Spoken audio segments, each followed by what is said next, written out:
So crying it out is really hard for parents because we know that when parents are making the decision to let their kid cry it out or not, they're probably getting a lot of information from, other parents out there or family members telling them a lot of different things. So it's really hard to make a decision. We have to respect that too. And in the end, the parent has to know what they feel right doing. A lot of times we hear moms or dads say, my gut is I don't feel comfortable with this, and other parents say, yeah, that's what I want to do. And that's what it all comes out to. There's different approaches you can take. So 3 very common approaches is a very direct approach. Let the child cry it out.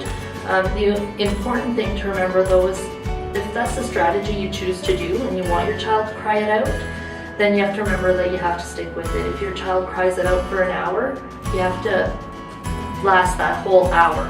And if you give in halfway, then you have to be prepared that you're starting at 0 again, because you have to go right back, and the child has to learn that they're no longer in control of that situation, but rather they have to learn the proper coping mechanisms in that situation, because that's the routine.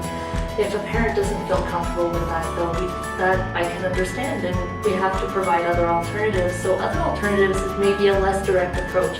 So what we might call a gentle approach, where a parent might every day slowly retract the amount of support they're giving that child. So if you're introducing that child to a bed, for example, maybe mom the first night or first couple nights will sleep in the bed with the child until the child falls asleep.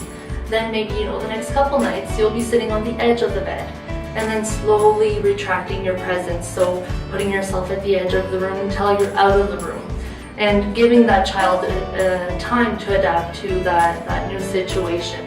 So again, it goes back to personal preference and what you feel you are able to do, and follow through it. Follow through is the most important on that one.